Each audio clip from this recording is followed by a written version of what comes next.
So in many applications, when we deal with two random variables, they have some kind of symmetrical property.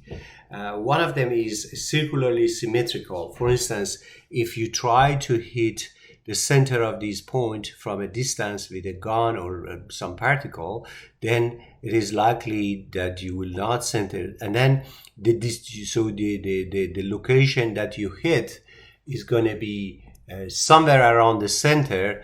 But if you don't have any physical phenomena that takes you in a given particular direction, you could assume that all points on any given circle, they have, for instance, any point on this dashed circle, they have equal probability. So if all points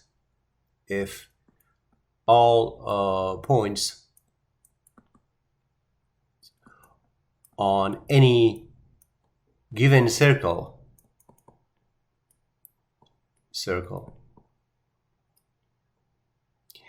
centered at origin are equally likely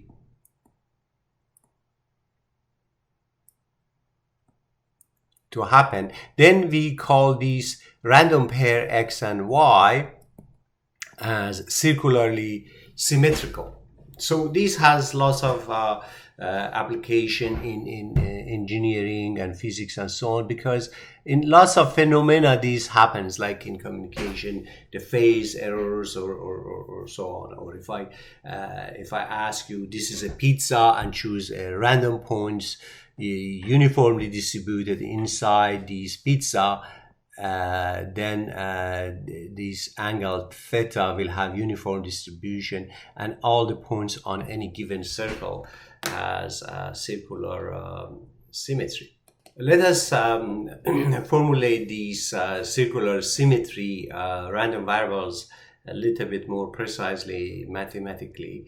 So we say that a random pair X and Y are circularly, or a random pair is circularly symmetrical if their joint CDF is only a function of the distance with the origin, is not a function of the angle of this. So if you have this is, let's say this is X, this is Y, and let's say this point is X, this point is Y, so this distance from here to here is a square root of x2 plus y2. If the joint CDF is only a function of this R and is not a function of this theta, we call the random pair or the joint bivariate as circularly symmetrical. Now, let us have a theorem. This theorem is very important and has practical implications in some areas, like in communication. If a joint of random variables are circularly symmetrical, or if a bivariate is circularly symmetrical, and if they are independent, so if x, y is circularly symmetrical and is normal, we want to prove that they are independent. So this is one side of this theorem. The second side of this theorem is that if x and y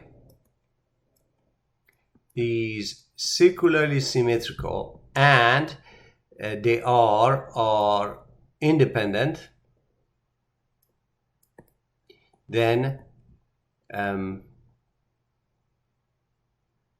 they are normal.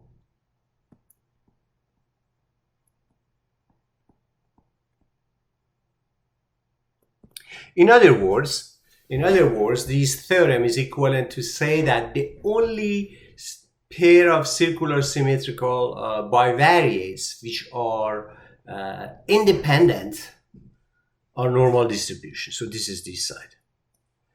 And at this side, it says that normality and circular symmetry together means independence. So let us prove both sides of these theorem.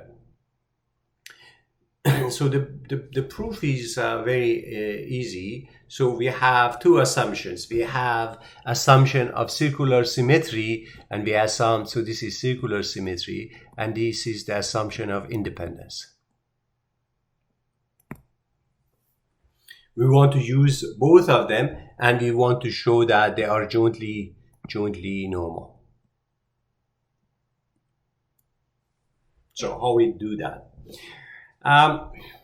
Looking at this equation, I see here is the product. So perhaps if I take a logarithm, it will simplify the problem. Now, if I take logarithm, this product becomes summation. And then if I take derivative with respect to x or y or radius, then the other variable will be eliminated. So let's do that step by step and see what will happen.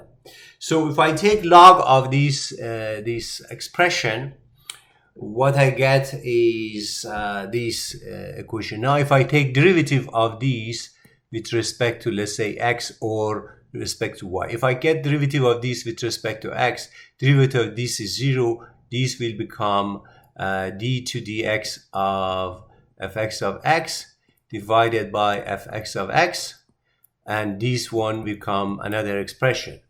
I could do the derivative with respect to y, I get similar expression, and so on. And then I could try to solve those equations.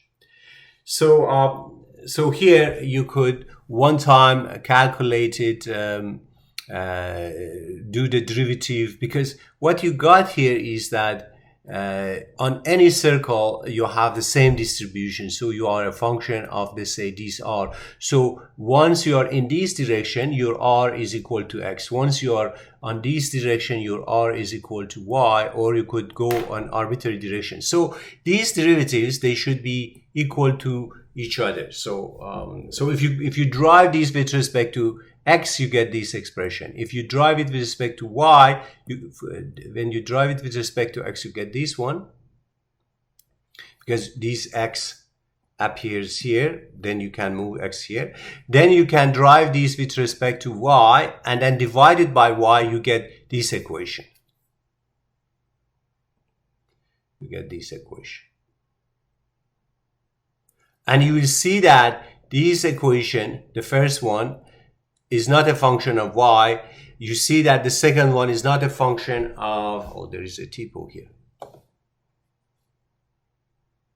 So if you calculate the partial derivative of this equation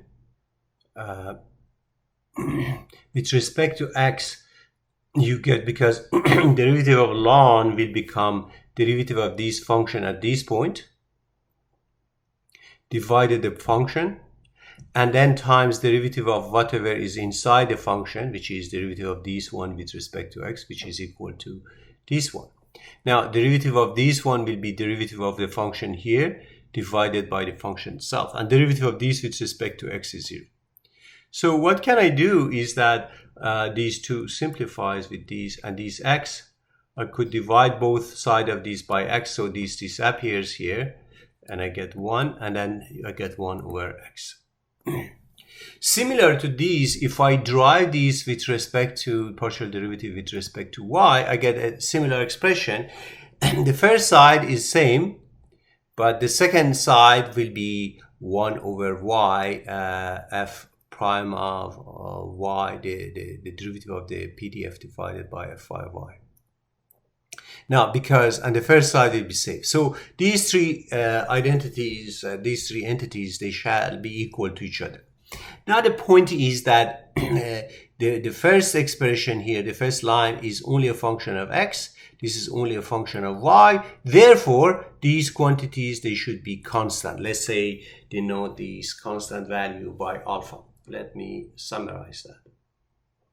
So first I got this equation, then I got this equal to y, and because these two guys, one is only a function of x, the other one is only a function of y, so these should not vary with y, so therefore should be constant. These should be constant, so this is equal to alpha.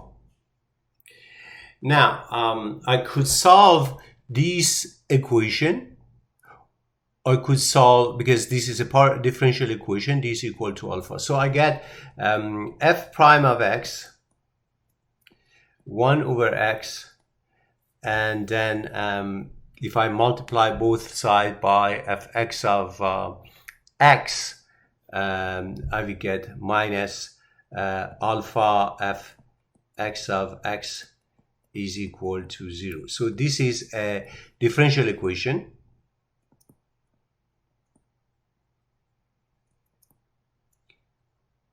of first order,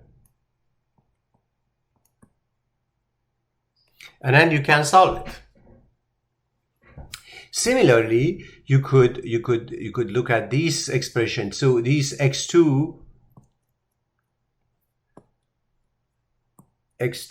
plus y2 square root is equal to r. So if I put it in here, so I will get 1 over r g prime of r minus g of r alpha g of r equals 0. So this is the same differential equation. This is a function of x, this is a function of r, this is an fx which is unknown, this is g. And then you get the same equation 1 over y f y of y prime and minus alpha f y of y equals 0. So the three differential equation of same order, so basically they are same differential equations, so their solution is very similar. Their solution are proportional to each other. So if you solve the first one quickly, you could say that fx of x should be equal to e to the power of alpha x2 and then times a constant, let's say, or another constant, and fyy is same alpha y to the power of 2, and g should be another constant e to the power of alpha r. So let's summarize it. So if I put this one, you could quickly conclude that fx of x should be same, but and then fyy should be also same. This is only a function of x, this is only a function of y. But if you multiply these two together, this should be equal to this one. So this is why here you have a equals to a square root of a times a square root of a, and here you have e to the power of alpha x2 divided by 2. Here you have e to the power of alpha y2 divided by 2. Now if you multiply these together, you get a, and then this one will become e to the power of alpha over 2, and then I have x2 plus y2, and then you see that this is equal to r2. So this satisfies. So this is a solution. Obviously, these fx of x and fy of y are only valid CDF if alpha is negative. So alpha should be negative in order to have a valid PDF. Otherwise, the integral, because if you plot alpha for positive values, you get a function here, and this area will become infinity. So if alpha is negative, you get a function like that. So for a negative values, so alpha over 2 should be equal to minus 1 over 2 sigma 2x, which is variance. So you can calculate alpha, and alpha over 2 should be 1 over minus 1 over 2 sigma 2y. So the variance of x and y should be also equal to each other. So if they are circular symmetrical and if they are independent, they should be jointly normal with zero mean and same variance. So thus the random variables x and y are jointly normal and circularly symmetrical. They should have zero mean, and their variance should be equal to this one. So if they are jointly normal with the same zero mean and variance, same variance, it is easy to show that they are circularly symmetrical. So the other side of the theorem is very easy.